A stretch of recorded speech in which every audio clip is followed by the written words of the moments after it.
dafa mel ni sax je ne vous coupe pas ministre du commerce def na benn sortie pour wane ne que en réalité y a rien. mais y a rien parce que l'Assemblée bu amoon dara moom li mu bëggoon wax ne moomam fol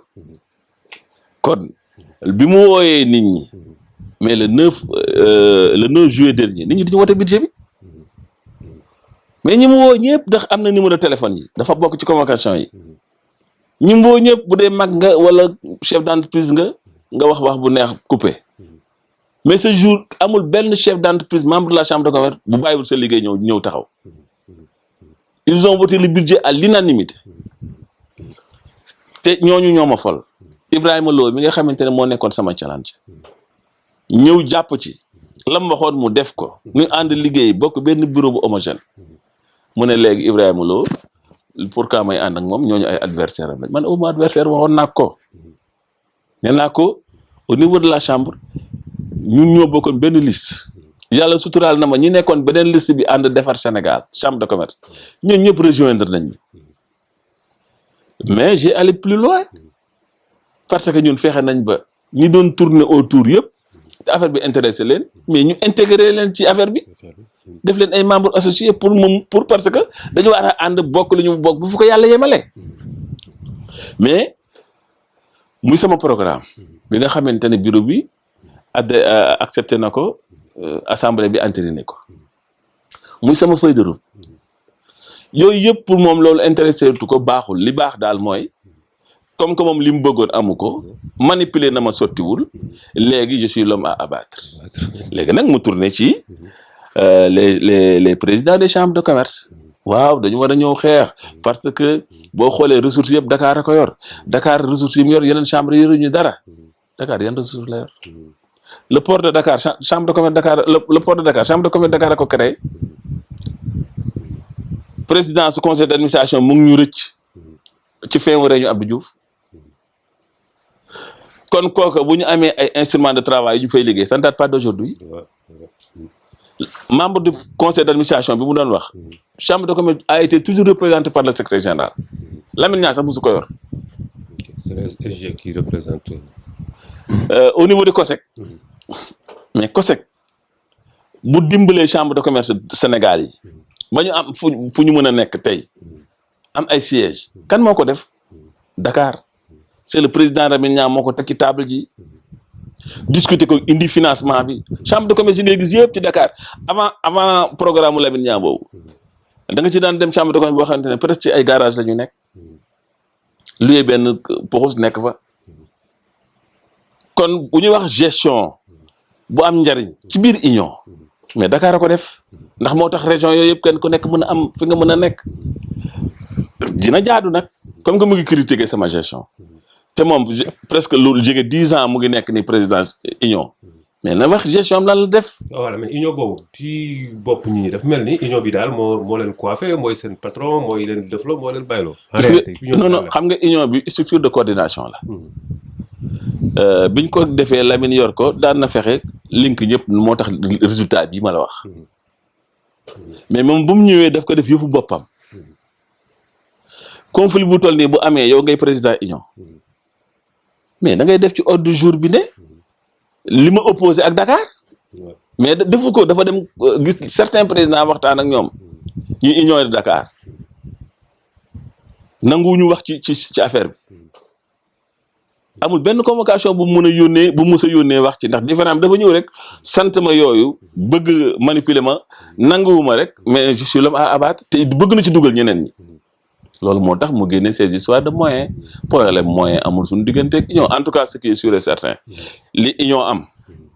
wala boog li chambre de am ci présidence su Dakar la li ci des nag texte yi moom leer na nee nañu waxtaan xoolaat texte yi appliqué buñ ko appliqué union amatul. ndax boo gisee ci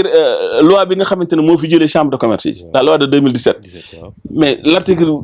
8 et 9 li mu wax lu leer la assemblée consulaire lay wax te union du assemblée kon dafa mel ni sunu chambre yi ñoo fi nekkandi en attendant ñuy def réforme yi union amatul bi ma posé question bi cabinet lan lañ ma wax bëgguñ ci prononcé wu parce que bañ ci waree prononcé wu dafa passé loolu moo war a jeex sëriñ bu waxee ne nañ appliquer texte yi moi je suis entièrement d'accord nañu xool texte yi appliquer ko buñ ko appliquer union boobu amatu fa chambre bu nekk da nga autonome yaa yor sa bopp kon loolu mooy li nga xamante ne mooy li xew traîtrise yi ñuy wax ak traite man ba ma goree du tey ba ma goree du tey mun nga ma nag à distance nga di ma wax bu ñaaw mais duñ jàkkaarloo baa ngi moom mukk mu di ma tuur ndax loolu xawma ko waaye nag jéem a yàpp nit moo tax nga bëgg ma dugal ci sa stratégie politique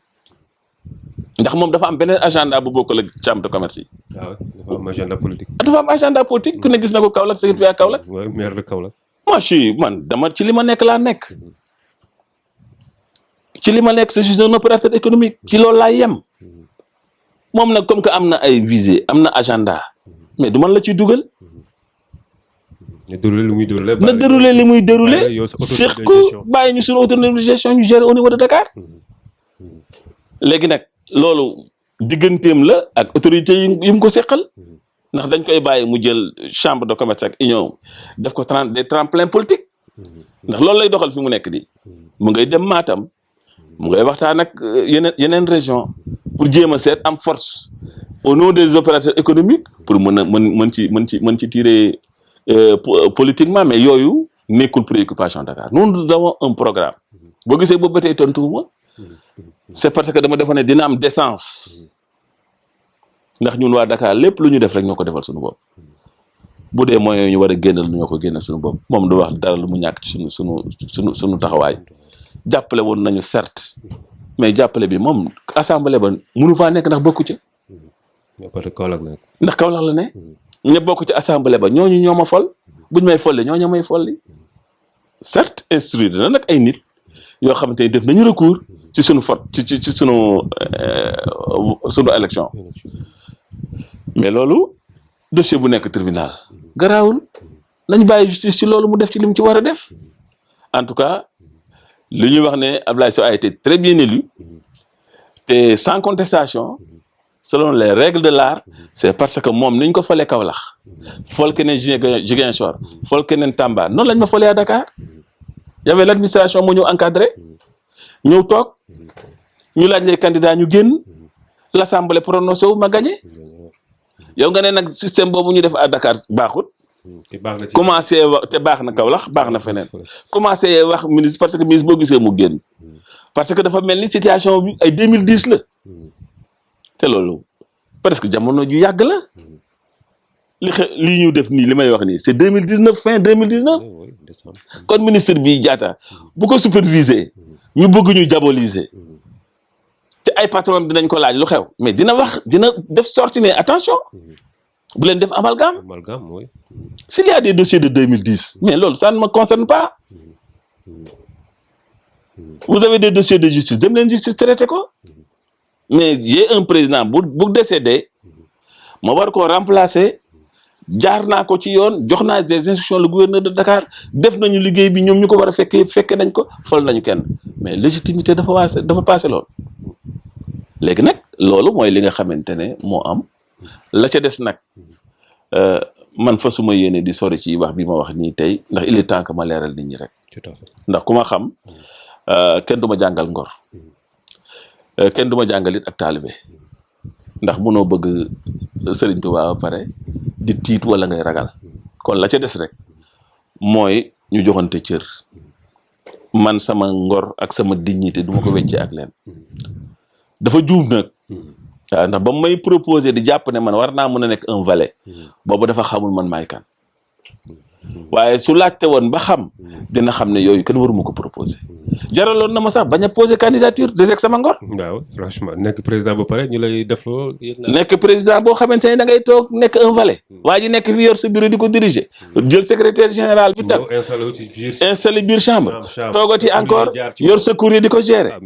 man lu may tekk ci Ndakaaru. daf ma yàpp sax moo tax mu def loolu mais c'est pas grave xëy na xalaatam moo ko may loolu man jéggal naa ko. waaye li may woote daal muy les autres chambres de commerce. cadre de concertation boobu union amatul. je les appelle que ñu ñëw ànd Dakar teg suñu cadre de concertation bu ñu mën a permettre ñu préparer les réformes parce que réformes yi ñoom def nañ seen mbir def nañ ko au niveau de Matam ñun demuñu Matam parce que ordre du jour ba buñ ci dugg defoon suñu différent ak moom nga xam ne dañ koy traité doog a ñëwaat ci loolu du ñu egg si fii mais président yëpp afoon kenn ñi mul wax ak moom te ko neex rek loolu lay def mais union boobu existé tul texte yi li mu wax lu leer la nañu appliqué texte yi loolu la ñuy demandé madame le ministre mu def ko amaa nag yi muy def di attaquer le patronat di attaquer le président de la république ndax buy voyager nee na moom yóbbuwu ko di attaquer aussi madame le ministre parce que madame le ministre appliqué na les textes loola moo tax moom moo xam li tax mu di ko def mais ñun loolu duñ ko ci fekk ndax ñun jàpp nañu ne autorité bi li mu war a def yëpp def na ko demandé nañu pour ñu def ay réformes moo loolu tax moom mu woote à Matam pour xool réforme yi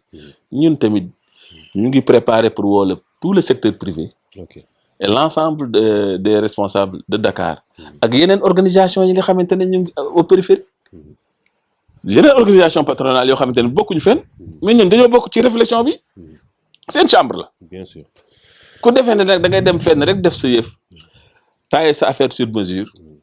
ñëw jox ko ministre bi ñu jox ko président mu signal la ko mais loolu mënu ma ci tontu ndax man uma signature di signer décret kooku yi signer décret rek moo ci mën a tontu mooy président de la république waaye man li ma mën a wax daal te mën ko wax mooy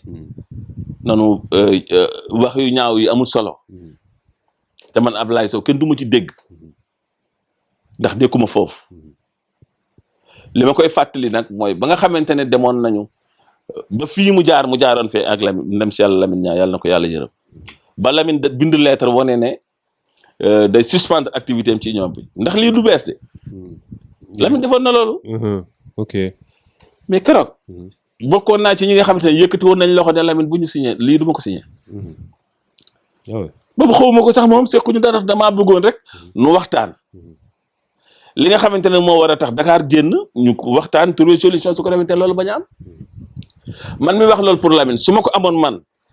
en 2020 def nga ne dinañ signé fii ay lettres pour génn pour suspendre suñu activité ci union duñ ko def parce que loolu dañ ñu ko mayul le bonhomme il nous a écrit des lettres yi ma bind yëpp yónnee naa ko l'ensemble des présidents des chambres de commerce ma tontu ko di ko indi pour ñu waxtaan ci texte mu tontu ma beneen lettre boo xamante ne moo gën a ñaaw lettre boobu tontu keroog laa gëj a bind ma yónnee leen coupure de presse yi muy def pour président yi réagir pour ñu mën a toog waxtaan amu ci kenn ku ko mën a wax ne ko hey nan toog waxtaan ci sujet bi xanaa le président peut-être de Tamba mu Djibi Cissé yeneen président yëpp daf leen gëmloo ne y a de l'argent bu ay état bu Dakar di ramasser Dakar ramassé wul xaalis ñun mën naa wax ne bi nga xamante ne ci la ñuy ñëw chambre de commerce booba les centimes additionnels yi nga xamante ne moom la ñu état di jox booba nekkoon na 300 millions léegi suñuy centimes additionnels mootul 50 millions yu ñu état bi jox ñoom xaw ay 28 millions yooyu la leen di jox suñu budget bu ci tegee bët mu nekk 1 milliard 900 mais ñoo ko liggéey du port de port li muy représenté ci suñu budget passewul 35%. école formation commerciale bi gën a rëy wala ba bu ëpp ay nit ci Sénégal chambre de commerce la ndax ñëpp ñoo bëgg chambre de commerce d'ailleurs bi ma ñëwee dama fekk situation boo xamante ne situation bu anormal la ndax demande yi dafa ëpp offre bi ba tax ma proposé à l'Assemblée ne Jules Ferry bi nga xamante ne am nañ fa benn 300 mètres carrés nañ ko def 10 niveaux pour mën a créer l'école de formation maa ngi ciy liggéey ba boucler nañ dossier bi yu nekk financement la ñuy xaar am na ñu ñuy waxal pour mën a tàmbali chantier boobu. bi ñu jógee foofu comme que sama feuille de route fekk naa fi ay yoo xamante ne président Lamine Niang moom la ko président de la République joxoon muy le siège bi nga xam siège chambre de commerce la loolu tamit dossier boobu mu ngi nekk en route ñu ngi koy defar rencontré naa certains membres du patronat parce que pareegu ma ndax rencontré naa Unacois Jàppo rencontré naa MEDEF rencontré naa Babacar Ngom bu CIS am na tamit des autres ambulants yoo xamante ne rencontré naa leen te au finish je veux rencontrer tout le patronat ndax c'est un projet fédérateur boo xamante ne président de la République moo ko mettre à la disposition du secteur privé au passage maa ngi koy remercier ndax daf ko jëlee ci port affecté ko chambre de commerce pour ñu def ko la maison de l'entreprise xëy na waxu ko tudd ko waaye xëy na bokk na ci ay bagaasam waaye li wéttewoo daal man Ablaye Sow xalaatuma def lenn loo xamante ne dafay nekk sama njariñal bopp laa cay jiital doxaluma loolu ces histoires de cœur de ville du am Dakar ñun lu nu def dañ koy def pour askan wi waaye fexe ba wax ñu jox la lëf nga téye ko mu représente plus de 45 milliards ndax boo xoolee valeur vénale ba xool la fa état investir ak na mu toll lépp nga fexe ba ñu defal la concession boo xamante ne da nga jël ay nit yoo xam ne mënuñu mus seen conseil d'administration 5 ans ngi nii dajewuñu dafa jaaree la loolu ca chambre de commerce ba nekk fa loolu nekkul ci man lépp lu may def dama koy jaarale ci biir chambre de commerce bu sama mandat jeexee ba may dem ki may remplacer bu dee ci réforme yi la ak lu mu mën a nekk ma tegal ko kayit yu leer ndax loolu moo tax ma commandé audit bu leer kii commandé audit pour mën a xam fan lay teg tànkam du ñëw di détourner kon encore une fois ce débat là pour man c'est clos il fallait que ma waxee nit ñi xam lan moo nekk ci biir ak fan laa war a jëm te yooyu tamit man du ma gestu li ma war a def dinaa ko def li may moytu rek mooy yàqal nit wala ma tooñ nit te loolu du ma ko def. donc président ñu ngi lay sant di la gërëm. donc chers internautes ñu ngi amoon mbégte ak kontaante di dalal tey comme invité monsieur Abdoulaye Sow président de la chambre de commerce de Dakar. donc le prétexte de cette invitation mooy problème bu amoon moom ak Serigne Mboup président de la chambre de commerce de Kaolack.